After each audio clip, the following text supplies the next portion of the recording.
जय हिंद दोस्तों। जीएसबी जीत परिवार में आप सभी का स्वागत है। अभी भी हम यहाँ पे जीएसबी जीत सर कह रहे हैं, लेकिन इस जीएसबी जीत सर जो प्लेटफॉर्म था उसका नाम बदल करके रख दिया गया जीत सर एकेडमी। तो आप लोग इससे थोड़ा सा भी आप भयभीत न होइएगा, क्योंकि जीत सर एकेडमी इसी जीएस विथ जीत सर का ही नाम है। तो आज हम लोग यहाँ पे एनसीईआरटी को कंटिन्यू करते हैं और इस एनसीईआरटी में हम लोग 6 क्लास कर चुके हैं और ये आज की हमारी 7वीं क्लास है, क्लास 6 की एनसीईआरटी ज्योग्राफी की। और इसमें हम लोग आज 7वीं क्लास करने वाले हैं, जिसका आज है हमारा देश भारत के बारे में, राइट।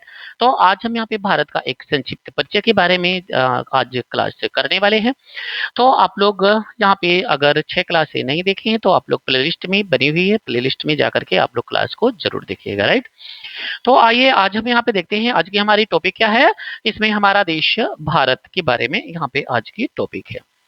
अब इसमें यहाँ पे दिया गया है हमारा देश भारत। अब इसमें यहाँ पे दिया गया है हमारा देश भारत। भारत की विविधता, एकता, सब कुछ यहाँ पे पहले से ही बरकरार है। अब इसमें क्या है, भारत एक बहुत बड़े भौगोलिक विस्तार वाला देश माना जाता क्या है ही। उत्तर में इसके हिमालय के ऊंचे शिखर हैं। अब सपोज दैट मैं जैसे यहाँ पे अगर भारत आपको बनाता हूँ, तो इसमें यहाँ पे क्या है, ये भारत का मैप है। इसकी जो उत्तर वाली एरिया यहाँ पे आती है, राइट, ये उत्तर वाली एरिया। अब ये भारत, अब इसमें जो उत्तर वाली ये एरिया है, इसके उत्तर में हिमालय है विशाल, ये प्राकृतिक बॉर्डर बनाता है। और ये भारत की क्लाइमेटों पे मतलब जलवायु पे बहुत महत्वपूर्ण अपनी भूमिका भी निभाता। जैसे सब एरिया से आने वाली ठंडी हवाओं को रोक करके भारत की जलवायु की विविधता को बरकरार रखता है, राइट। इसके साथ साथ यहाँ पे देखेंगे पश्चिम में इसके अरब सागर है। इसकी जो पश्चिम वाला हिस्सा है इसमें यहाँ पे अरब सागर है। इसके पूर्व में बंगाल की खाड़ी है, तो इसके पूर्व में बंगाल की खाड़ी है। इसके दक्षिण की बात करें तो हिंद महासागर है, तो इसके दक्षिण में हिंद महासागर है। और भारत एक दुनिया का इकलौता ऐसा देश है जिसके नाम पे एक महासागर का नाम पड़ा है, वो भी हिंद महासागर। तो हिंद महासागर भारतीय प्रायद्वीप के तटों पे लहराता है। अब इसके बाद अगर यहाँ पे जिक्र करें तो भारत का क्षेत्रफल जो है यहाँ पे 32.8 लाख वर्ग सॉरी 32.8 लाख वर्ग किलोमीटर, मतलब अगर एग्जैक्ट की अगर बात किया जाए क्षेत्रफल में, तो 32,87,263 वर्ग किलोमीटर हो जाएगा, जिसे यहाँ पे शॉर्ट में लिखते हैं 32.8 वर्ग किलोमीटर लिखा जाता है, जैसा आपको यहाँ पे लिखा गया। अब इसमें देखते हैं उत्तर में कश्मीर। यहाँ पे सबसे उत्तर में क्या है, यहाँ पे कश्मीर है। कश्मीर से लेकर के दक्षिण में कन्याकुमारी तक इसका विस्तार लगभग यहाँ पे 3200 किलोमीटर है। तो इसमें अगर यहाँ पे एनसीईआरटी का ये लगभग की बात करा, तो उत्तर दक्षिण में जो विस्तार हो जाता है ये 3200 किलोमीटर हो जाता है। एग्जैक्ट जो दिया गया है वो 3214, ये यहाँ पे एग्जैक्ट किलोमीटर हो जाता है। और यहाँ पे पश्चिम से लेकर के पूर्व तक, पश्चिम में गुजरात से लेकर के पूर्व में अरुणाचल प्रदेश तक की, इसकी यहाँ पे अरुणाचल प्रदेश तक का इसकी लंबाई कितनी है, तो हो जाएगा 3200 किलोमीटर हो जाएगा। अर्थात इसमें अगर यहाँ पे देखें तो ऊंचे ऊंचे पर्वत भी हैं, भारतीय महामरुस्थल भी है, उत्तरी मैदान भी है, पठारी सतह भी है, तटीय भाग भी है, द्वीप समूह भी है। ये सभी भिन्नताएं भारत की देखने को मिलती हैं। इसके साथ साथ भारत की 3 तरफ से सागर हैं। जैसे पूर्व में बंगाल की खाड़ी है, पश्चिम में अरब सागर है और दक्षिण में हिंद महासागर।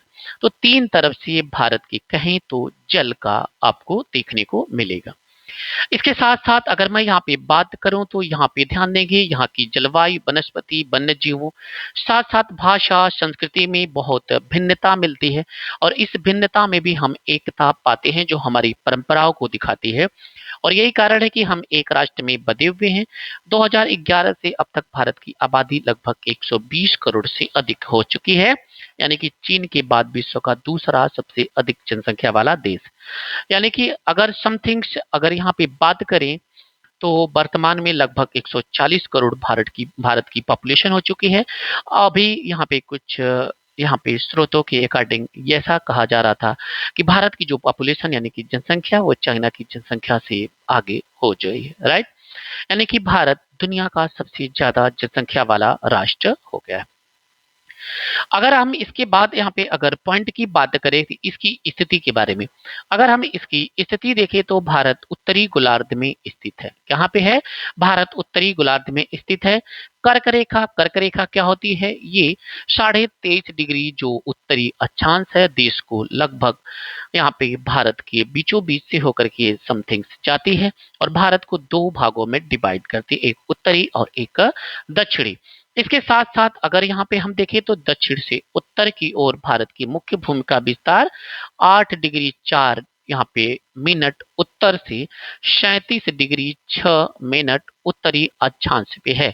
8 डिग्री 4 मिनट से लेकर के 37 डिग्री 6 मिनट उत्तरी अक्षांश, मतलब यहाँ पे 8 डिग्री जो ये 4 मिनट है, ये कन्याकुमारी वाला स्थान आ जाता है, राइट। तो इसमें यहाँ पे क्या आ जाएगा? ये कन्याकुमारी वाला स्थान आ जाएगा और यहाँ पे जो ये 37 डिग्री 6 मिनट है, ये आपको लद्दाख का यहाँ पे इंदिरा कोल वाली पॉइंट आपको देखने को मिलती है, राइट।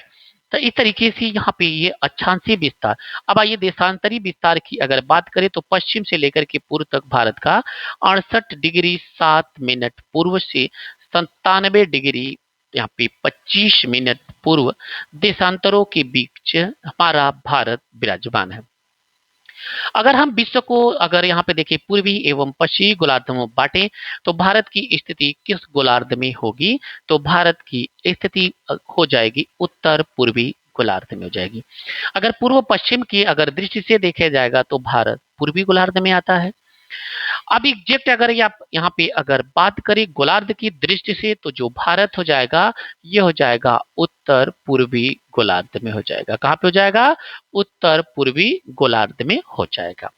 अगर देशांतरी विस्तार यहाँ पे देखें तो लगभग 29 डिग्री होता है दोनों छोरों के बीच, यानी कि अरुणाचल प्रदेश का जो किबुथु वाला स्थान है, गुजरात का गौर माता का जो स्थान है, उनमें 29 डिग्री का आपको अंतर देखने को मिलेगा। एक तरीके से देखें तो 15 डिग्री में 1 घंटा होता है, तो इस तरीके से यहाँ पे 15 दूना 30, मतलब आपको अरुणाचल प्रदेश की अंतिम बिंदु और गुजरात की अंतिम बिंदु से 2 घंटे का अंतर हो जाता है 29 डिग्री का। यही कारण है कि दो छोरों पर स्थित स्थानों की स्थानीय समय में अधिक अंतर हो सकता है, इसलिए इसी दूरी के आधार पर इसके बीच के समय अंतराल लगभग 2 घंटे का हो जाता है। समझ में आया? अब इसमें यहाँ पे ध्यान देंगे, एक यहाँ पे दिया गया है पॉइंट, बड़े देश जिनका विस्तार पूर्व से पश्चिम की ओर बहुत अधिक होता है उनमें एक नहीं बल्कि एक से अधिक मानक समय रेखा होती है। जैसे अगर मैं यहाँ पे बात करूं तो यूएसए में 7 है, कनाडा में 6 मानक समय रेखा। सबसे ज्यादा अगर मैं डिराइव करूं तो रसिया का होता है, क्योंकि रसिया सबसे ज्यादा पूर्व से पश्चिम में विस्तार है।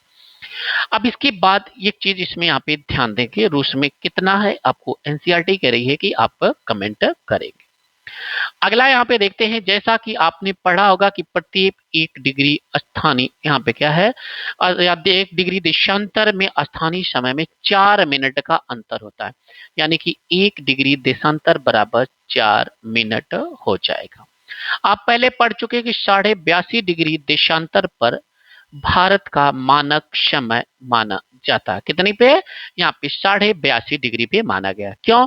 क्योंकि ये क्या है, भारत का मानक या मुत्तर भी इसे कहा जाता है, क्योंकि ये भारत के क्या है, यहाँ पे 30 डिग्री का अंतर होता है, तो ये तीनों डिग्री की यहाँ पे देशांतरी डिग्री में क्या है, बीचों बीच पे अवस्थित हो जाता है।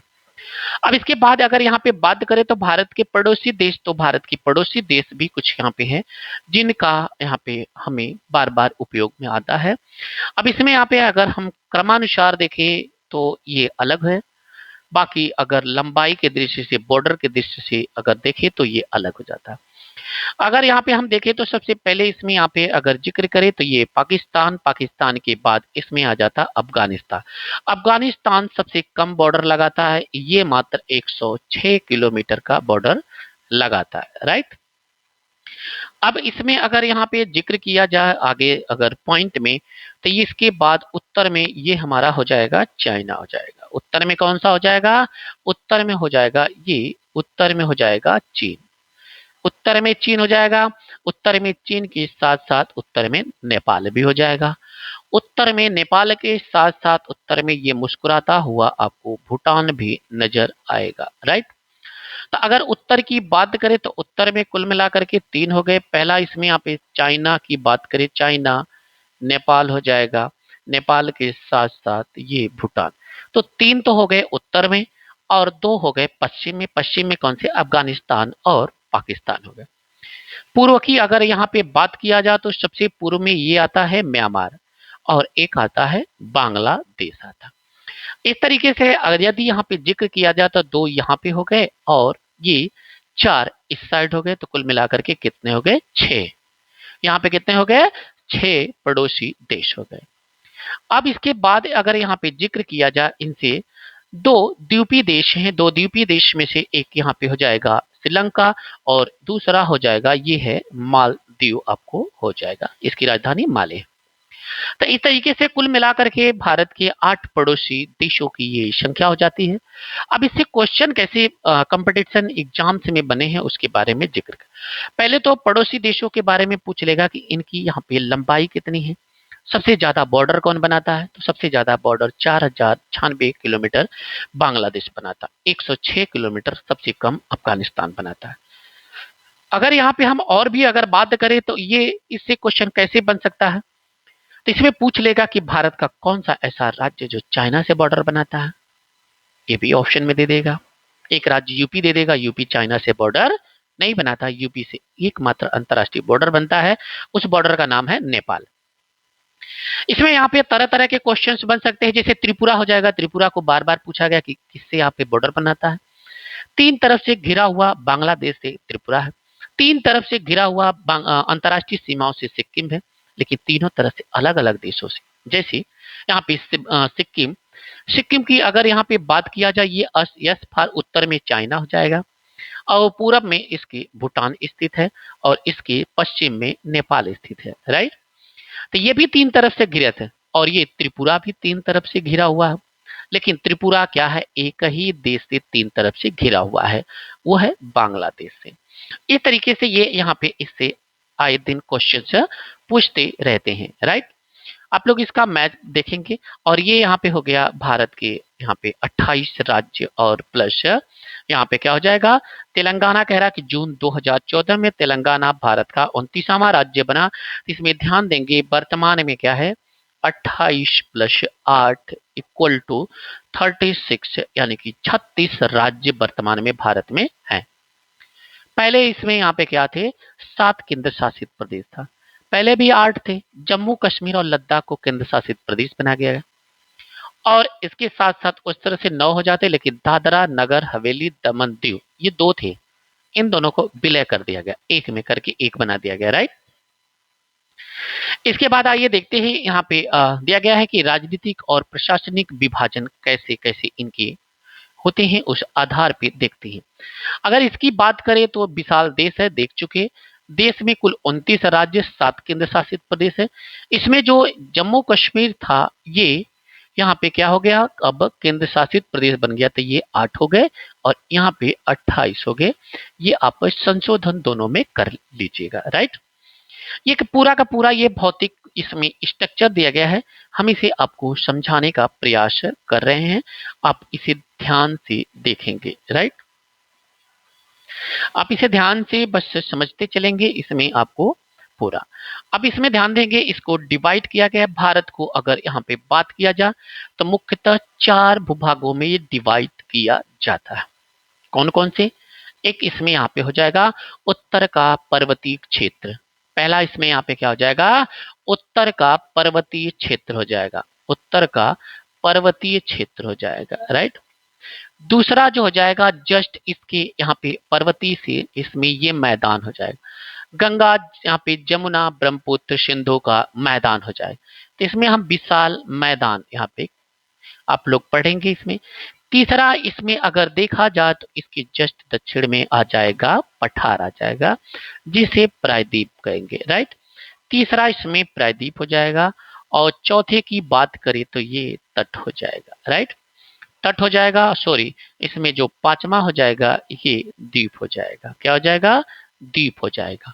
लेकिन कुछ बुकों में आपको देखने को मिलेगा एक छठा भी है, इस छठे का नाम है मरुस्थल। यहाँ पे क्या हो जाएगा, मरुस्थल। मरुस्थल की यहाँ पे अलग ही पहचान होती है।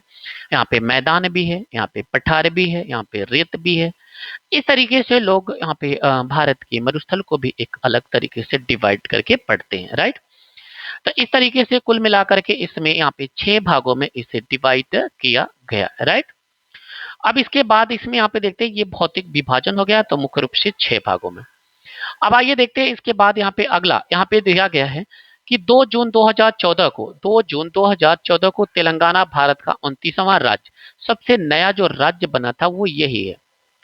इसके बाद जब इसमें यहाँ पे जम्मू कश्मीर का विभाजित करके लद्दाख को बनाया गया, तो अब तो ऐसे सोचिए तो लद्दाख नया राज्य माना जाएगा।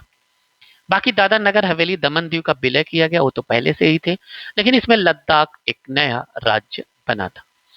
अगर राज्य की दृष्टि से देखें तो 2014 में ये बना था।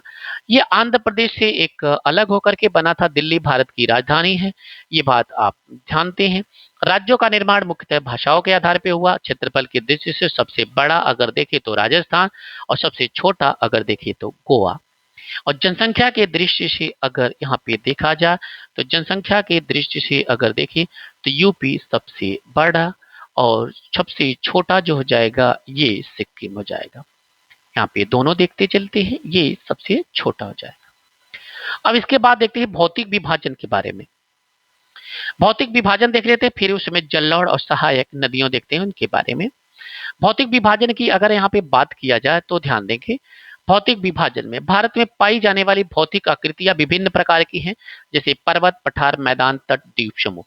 यहाँ पे 1 2 3 4 5 यही मुख्य रूप से 5 एनसीईआरटी मानती है, लेकिन कुछ भूगोलवेत्ता इसको 6 मानते हैं, हमने आपको बताया मरुस्थल को। लेकिन मुख्य रूप से इसके 5 भागों में इसको डिवाइड किया जाता है। हिमालय अस्तरी कार्य करता है, हिम प्लस आलय होता है, मतलब यहाँ पे बर्फ का घर इसका होता है। हिमालय पर्वत को 3 मुख्य समानांतर श्रृंखलाओं में विभाजित होता है। यहाँ पे क्या है, सबसे उत्तर में स्थित जो होता है ये बृहत हिमालय, इसी को यहाँ पे हिमाद्री भी कहते हैं, या इसे ध्यान देंगे बृहत हिमालय, इसे इंग्लिश में ग्रेट हिमालय भी बोला जाता है। क्या है, इसे ग्रेट हिमालय बोला जाता है। मैं इसका एक आपको हिमालय का खाका तैयार करता हूँ। ये यहाँ पे ग्रेट हिमालय, लघु हिमालय और ये शिवालिक हिमालय, 3 प्रकार के ऐसे आपको श्रृंखलाएं देखने को मिलेंगी। इसी श्रृंखला में विश्व की सबसे ऊंची श्रृंखला ये होती है मध्य हिमालय, इसके बाद है जिसे हिमाचल भी कहते हैं, ये यहाँ पे दूसरी हो जाएगी। और इसके बाद हिमाद्री के दक्षिण में ये स्थित है, दक्षिण में ये जस्ट स्थित है, यहाँ पे तीनों। लोकप्रिय पहाड़ी यहाँ पे स्थित है, 5 पहाड़ी स्थानों के नाम आपको पता लगाना है।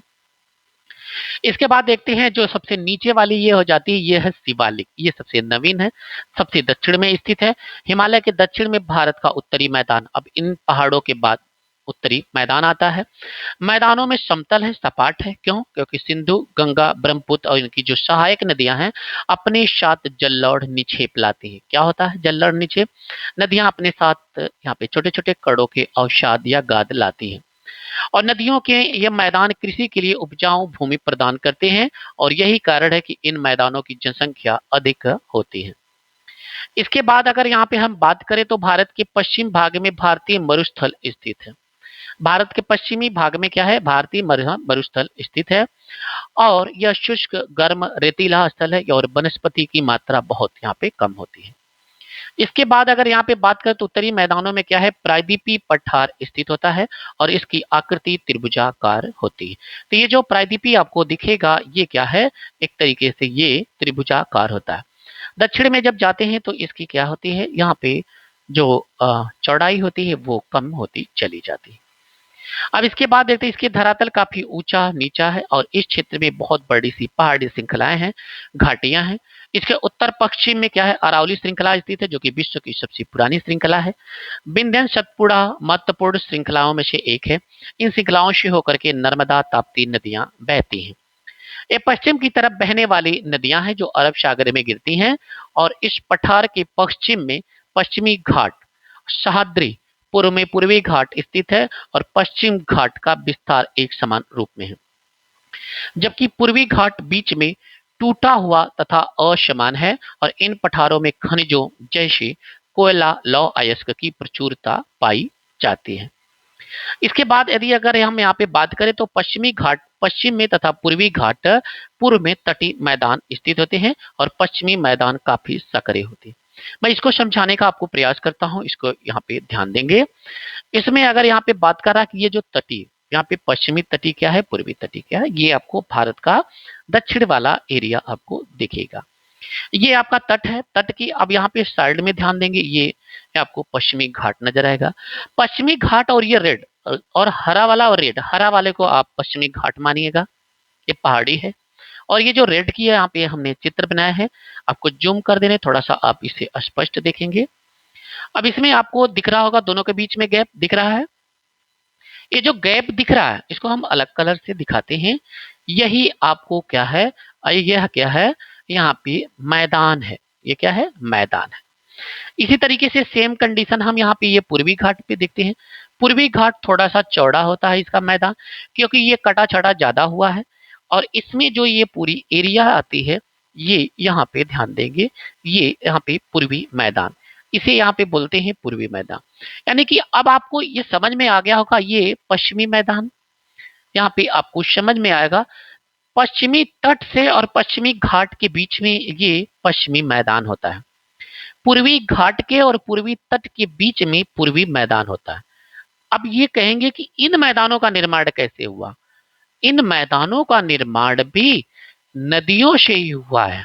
कौन सी नदी का, जो अरब सागर में, जो बंगाल के खाड़ी में गिरती हैं, दामोदर, महानदी, कृष्णा, कावेरी, ये नदियां, ये अपने साथ यहाँ पे क्या है, पश्चिमी घाट के पूर्व वाली एरिया से निकल करके जाती है, तो अपने साथ अवसाद लेके जाती है। और अब कहेंगे इसका कम क्यों, क्योंकि ये पश्चिमी घाट की ऊंचाई अधिक है, यहाँ से जब नदियां गिरती हैं तो बहुत तेजी से जाके समुद्र में मिलती है। तो ये अपने साथ जो अवसाद होता है ना, ये तो पहली बात तो ये कम अवसाद ले जाती है, और जो ले भी जाती है ना तो ये समुद्र में चली जाती है, कुछ तो ठहर जाता है, जिससे थोड़ा सा समतल मैदान बनता है। आई होप आप इस मैदान, पूर्वी मैदान और पश्चिमी मैदान को अच्छी तरीके से समझ विकसित कर पाए होंगे। अब इसमें यहाँ पे ध्यान देंगे, कह रहा है कि पूर्वी और पश्चिमी घाट, यहाँ पे पश्चिमी तटीय मैदान में काफी सक्रिय है, पूर्वी तटीय मैदान काफी थोड़ा सा चौड़ा है। हमने बताया कि पश्चिमी थोड़ा सा कम है, पूर्वी ज्यादा है। पूर्वी क्यों ज्यादा है कि उसकी नदियां जो बह रही हैं उनकी यहाँ पे लंबाई ज्यादा है। हो गया यहाँ पे। अब एक यहाँ पे पॉइंट हमने छोड़ा था, एक पॉइंट ये छोड़ा था कि इसमें डेल्टा क्या होता है, जलौढ़ क्या होता है, राइट। अब इसमें यहाँ पे देखते हैं जलोढ़ निक्षेप क्या होते हैं, इसके बारे में समझते हैं। जलोढ़ निक्षेप की अगर मैं यहाँ पे बात करूं तो ये नदियों के द्वारा लाई गई महीन, महीन मतलब यहाँ पे बहुत छोटे छोटे जो कण होते हैं, उन्हीं के यहाँ पे क्या है, नदी बेसिनों में निक्षेपित, निक्षेपित मतलब इसमें यहाँ पे क्या है, जब अपर्दन होता है तो वो कहीं न कहीं ले जाकर के छोड़ेगा ना, तो जो छोड़ता है तो उसे भूगोल की भाषा में निक्षेपित कहते हैं, उसी को जलोढ़ निक्षेप कहते हैं। जो ये पूरा उत्तर का विशाल मैदान देख रहे हैं, पंजाब, हरियाणा, उत्तर प्रदेश, बिहार, पश्चिम बंगाल, ये पूरा इन्हीं नदियों से हुआ है। कौन, गंगा, सिंधु, ब्रह्मपुत्र, इनकी सहायक नदियां, इन्हीं सभी से मिलकर के ये विशाल मैदान बना, सेम उसी की कंडीशन। अब यहाँ पे बात होती है सहायक नदी क्या होता है। सहायक नदी एक नदी की सरिता जो मुख्य नदी में क्या है, मिलती है आकर के, और ये अपने जल को मुख्य नदी में विसर्जित कर देती है। तो जो विसर्जित करती है वही यहाँ पे सहायक नदी बोला जाता है। तो ये रहे हमारे यहाँ पे टर्म्स। अब आइए देखते हैं इसमें यहाँ पे कुछ इंपॉर्टेंट पॉइंट इसमें, और कुछ छोटा तो नहीं इसमें, यहाँ पे एक यहाँ पे छोटा हुआ हिस्सा है। इसमें गंगा और ब्रह्मपुत्र नदियां विशाल सबसे बड़े डेल्टा का निर्माण करती हैं। इस डेल्टा का नाम है सुंदरबन डेल्टा, और ये विश्व का सबसे बड़ा डेल्टा, विश्व का क्या है, सबसे बड़ा डेल्टा में आता है। इस डेल्टा की आकृति एक बार एग्जाम में क्वेश्चन आया था, तो त्रिभुजाकार है, और डेल्टा स्थल का वह भाग है जहां से नदियां मुहाने बनाती हैं, नदियां समुद्र में प्रवेश करती हैं। समझ में आया। अब इसे यहाँ पे क्या है, इसी को मुहाना कहा जाता है, और बाकी इसमें कोई भी इंपॉर्टेंट पॉइंट नहीं है। आगे की जो आपको एक पॉइंट दिख रही होगी, या क्या आप जानते हैं, तो ये जो प्रवाल होते हैं, प्रवाल क्या होते हैं? प्रवाल छोटे समुद्र जंतुओं का कंकाल होता है। छोटे छोटे कुछ समुद्री जीव जंतु होते हैं जो मर जाते हैं, मरने के बाद कंकाल बनता है, उन्हीं का ये, जिन्हें पॉलिप बोलते हैं। क्या बोलते हैं? पॉलिप बोलते हैं। जब जीवित पॉलिप मरते हैं तो उनका कंकाल बच जाता है और अन्य पॉलिप की वृद्धि इन ठोस कंकालों के ऊपर होती है। अब जैसे कोई एक मर गया, सपोज दैट यहाँ पे इसके ऊपर आके दूसरा मर गया, इसके ऊपर तीसरा मर गया, चौथा मर गया, मरते मरते ये क्या हुआ? एक द्वीप बन जाता है। इसी तरीके से हमारा लक्षद्वीप है जिसपे आज मनुष्य का वास है। अब इसी तरह कंकालों के ऊपर बढ़ते बढ़ते बढ़ते काफी ऊंचे हो जाते हैं और इस प्रकार प्रवाल द्वीप बन जाते हैं और प्रवाल द्वीपों को दिखाई देने लगता है। लक्षद्वीप हमारा इसी प्रकार का एक प्रवाल द्वीप है। समझ में आया? अब आइए देखते हैं कुछ इसमें इंपॉर्टेंट पॉइंट क्या बताना चाह रहा है, उसको देखते हैं। ये है प्रवाल द्वीप, आपको ऐसे दिखते हैं, इस पे मनुष्यों का वास है। अपेक्षाकृत चौड़े पूर्व की ओर बहने वाली नदियां होती हैं, ये वो आपको बता रहा है पूर्वी मैदान और पश्चिमी मैदान के बारे। अब ये यहाँ पे क्या है? महानदी गोदावरी, कृष्णा, कावेरी यहाँ पे बंगाल की खाड़ी में गिरती हैं। ये नदियां अपने मुहाने पे उपजाऊ डेल्टा का निर्माण करती हैं। बंगाल की खाड़ी में गंगा ब्रह्मपुत्र की नदियों के मुहाने पे सुंदरवन का डेल्टा स्थित है। ये बात हम लोग पढ़ चुके हैं। ये यहाँ पे सुनामी के बारे में कह रहा। सुनामी क्या होती है? एक प्रकार का एक प्राकृतिक घटना होती है। प्राकृतिक घटना क्या होती है? समुद्र में यहाँ पे गर्म जल, उसके साइड ठंडा जल, या कभी कभी यहाँ पे क्या है, साइड के गर्म अंदर के ठंडे होने से उसमें एक यहाँ पे क्या है, अपवेलिंग होता है। उसी तरह से चक्कर लगाते लगाते एक भयानक रूप धारण कर लेता है। इसमें हवाएं तेज गति से चलती हैं, राइट। इस तरीके से एक यहाँ पे भी एक चित्र साइक्लोन का बनाया गया है, सुनामी का, आप देख सकते हैं। अब एक यहाँ पे जो द्वीप हैं प्रवाल के, उससे संबंधित है। तो भारत में अब यहाँ पे अंतिम, ये यहाँ पे पांचवी भौतिक विभाजन में देखेंगे तो इसके दो द्वीप हैं। क्या है? पांचवा हमने पढ़ा था द्वीप समूह। तो दो द्वीप हैं। कौन सा? एक है यहाँ पे लक्षद्वीप, यहाँ पे आ जाएगा लक्षद्वीप। और ये लक्षद्वीप जो है ये मूंगा चट्टान से बना है, मतलब प्रवाल से बना है।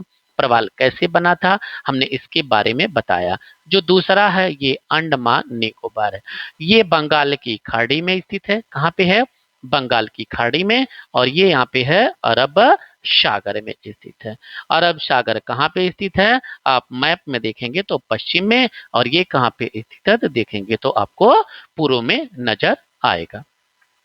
अब इसमें बात हो रहा है दो द्वीप समूह में। लक्षद्वीप समूह अरब सागर में स्थित है, केरल के तट से कुछ दूर पे प्रवाल द्वीप है। आपको ये बात हम बता चुके हैं। अंडमान निकोबार द्वीप समूह भारत के दक्षिण पूर्व दिशा में बंगाल की खाड़ी में स्थित है। क्या आप जानते हैं कि द्वीप समूह 2004 में सुनामी में प्रभावित हुए थे? बिल्कुल प्रभावित रहते हैं। इंदिरा पॉइंट जो है अंडमान निकोबार में है, और भारत की सबसे दक्षिणी बिंदु है इंडोनेशिया के जस्ट आप ऊपर देखेंगे। वो वर्तमान में डूब चुकी है, क्योंकि सुनामी जब से आई तो वो डूबी और आज भी डूबी हुई पड़ी है उसी तरीके। ये रहा आज का हमारा इसमें टॉपिक। ये कहेंगे क्या भारत के संक्षिप्त परिचय में हम इतना ही पढ़ेंगे? बिल्कुल नहीं। एक क्लास 6 की है, कक्षा 6 की। इसमें केवल यहाँ पे संक्षिप्त जैसे है वैसे संक्षिप्त तरीके से इसमें डिराइव किया गया है। जब हम क्लास 9th की एनसीईआरटी पढ़ेंगे, इसमें यहाँ पे पूरा डिटेल से दिया गया है, वहां पे हम आपको पूरा समझाने का प्रयास करेंगे। अब इस टॉपिक से संबंधित जो यहाँ पे क्वेश्चन है, भारत को कितने भौतिक भागों में विभाजित किया जाता है? इसमें समथिंग्स 5 भागों में एनसीईआरटी के रिगार्डिंग उनके नाम लिखिएगा। इसमें उत्तर का पर्वतीय क्षेत्र, मैदानी क्षेत्र, अब प्रायद्वीपीय क्षेत्र, तटीय क्षेत्र, द्वीपीय क्षेत्र, 5। लेकिन कुछ भूगोलवेत्ता इसमें 6 मानते हैं, लेकिन आप एनसीईआरटी की बात मानिए तो इसमें 6। छठे को ध्यान देते रहेंगे। जो इसमें छठी आती है वो आपको हमने बताया कि मरुस्थल होता है। छठी कौन सा है? तो ये छठी मरुस्थल हो जाएगा, राइट। इसके बाद देखते हैं भारत का स्थलीय सीमा 7 देशों से जुड़ी है, उनके नाम लिखिए आप। तो उनके नाम आप यहाँ पे लिख सकते हैं। पूरा पाकिस्तान से स्टार्ट करिएगा। पाकिस्तान, अफगानिस्तान, इसके बाद चाइना, चाइना के बाद नेपाल, नेपाल के बाद भूटान, भूटान के बाद बांग्लादेश, बांग्लादेश के बाद आपको आएगा म्यांमार। इस तरीके से आप यहाँ पे 7 देशों को लिख सकते हैं। कौन सी 2 प्रमुख नदियां अरब सागर में गिरती हैं? ये भी यहाँ पे बिल्कुल सही है। तो नर्मदा हो गया, ताप्ती हो गया। इसके अलावा अगर पूछेगा तो काली हो जाएगी, पेरियार हो जाएगी। ऐसी यहाँ पे नदियां जो पश्चिम में गिरती। अरब सागर में गिरने का तात्पर्य यह है, ये अरब सागर में पूछे या पश्चिम की ओर बहने वाली, दोनों बात एक ही है, राइट। गंगा और यहाँ पे ब्रह्मपुत्र द्वारा बनाए गए डेल्टा का नाम क्या है? सुंदरबन डेल्टा। भारत में कितने राज्य, कितने केंद्र शासित प्रदेश हैं? वर्तमान दृष्टिया देखिए तो 28 + 8 = 36 हो जाएंगे, राइट। इसके बाद देखते उत्तरी मैदानों में अधिक जनसंख्या निवास करती है, क्यों? क्योंकि उत्तरी मैदान जो समतल है और निवास करने के लिए हमें यहाँ पे जल चाहिए और स्थल बनाने के लिए सुव्यवस्थित जमीन चाहिए और खेती करने के लिए भी सुव्यवस्थित जमीन चाहिए। इस तरीके से ये सारी की सारी क्राइटेरिया इसमें उत्तरी मैदानों में विराजमान है, इसलिए पॉपुलेशन सबसे ज्यादा है। लक्षद्वीप प्रवाल द्वीप क्यों कहते हैं? क्योंकि ये प्रवाल द्वीपों से निर्मित है। यहाँ पे क्या है? प्रवाल द्वीपों से निर्मित। अब इसी के साथ साथ इसमें कुछ ऑब्जेक्टिव क्वेश्चन है, ये क्वेश्चन आपको कमेंट करना है, क्वेश्चन आपको कमेंट बॉक्स में कमेंट करना है। हिमालय में सबसे दक्षिणी भाग को क्या कहा जाता है? सबसे दक्षिणी भाग को क्या बोला जाता है? हमने आपको 3 भागों में इसे डिवाइड बताया था, बृहत, लघु, शिवालिक। तो दक्षिणी सबसे कौन हो गया? शिवालिक। आप लोग कमेंट करते चलेंगे। सह्याद्री को अन्य किस नाम से जाना जाता है? सह्याद्री को ही यहाँ पे क्या है? हिमाद्री, पश्चिमी घाट, अरावली। बताइए सह्याद्री को क्या है? यहाँ पे पश्चिमी घाट कहा जाता है। पाक जल संधि किन दो देशों के बीच स्थित है? ये क्या हो जाएगा? तो इसमें यहाँ पे पाक जल संधि भारत और श्रीलंका के बीच। और इसका नामकरण अगर कभी पूछे तो एक यहाँ पे अंग्रेज था, इसका नाम था रॉबर्ट पाक। इसी के नाम पे इसे यहाँ पे क्या है? रॉबर्ट पाल्क था, यहाँ पे रॉबर्ट पाक इसी के नाम पे रखा गया, राइट। इस तरीके से यहाँ पे हम लोग जो क्वेश्चंस देखे, इसमें यहाँ पे एक और है, अरब सागर में स्थित भारतीय द्वीप समूह, यहाँ पे कौन सा हो जाएगा? अरब सागर में लक्षद्वीप। भारत की सबसे पुरानी पर्वत श्रृंखला कौन सी हो जाएगी? तो ये हो जाएगी अरावली हो जाएगी, और ये राजस्थान में स्थित है। कहाँ पे स्थित है? तो ये राजस्थान में स्थित है। अरावली मुख्य रूप से कहाँ पे है? राजस्थान में स्थित हो जाए। तो इस तरीके से, और इसके बाद यहाँ पे खाली स्थान भरना है। क्षेत्रफल कितना? 3287,263 वर्ग किलोमीटर। यहाँ पे हम लोग देखे महान हिमालय को क्या बोलते हैं? ग्रेट हिमालय, या इसे यहाँ पे ग्रेट हिमालय भी बोलते हैं, राइट, और इसे हिमाद्री भी बोलते हैं। हिमाद्री मतलब जो हिमों से ढका हुआ हो, हिम मतलब बर्फ। अगला देते क्षेत्रफल के दृष्टि से भारत का सबसे बड़ा राज्य की अगर यहाँ पे बात किया जाए तो ये हो जाएगा राजस्थान। नर्मदा नदी कहाँ पे गिरती है? तो ये अरब सागर में गिरती है। भारत के लगभग मध्य से होकर के गुजरने वाला अक्षांश कौन है? तो 23.5 डिग्री यहाँ पे हो जाएगा, 23.5 डिग्री ये हो जाएगी कर्क रेखा, इसको नॉर्थ वाली बोलते हैं। नॉर्थ भी लिखिएगा, नहीं तो अर्थ का अनर्थ हो जाएगा। साउथ में भी 23.5 डिग्री है, जिसको मकर रेखा बोलते हैं, नॉर्थ वाली को यहाँ पे अक्षांश। अब इसके साथ साथ कुछ मानचित्री वाला कार्य आपको बताया जाएगा, जैसे भारत की रेखा, कर्क रेखा के बताइए, मानक समय रेखा, जिस राज्य से आप निवास करते हो उसको आप देखिए। ये आप मैप में देखेंगे, पूर्वी घाट कहाँ पे है, पश्चिमी घाट कहाँ पे है। इस तरीके से ये हमारी 7 नंबर की क्लास आज एंड हुई। एक क्लास इसमें और बची है, ये हमारी यहाँ पे है 8वें नंबर की क्लास, राइट। 8वें नंबर की क्लास बची है। इसके बाद यहाँ पे कक्षा 6 की एनसीईआरटी समाप्त हो जाएगी, राइट। यहाँ पे कक्षा 6 की एनसीईआरटी समाप्त हो जाएगी।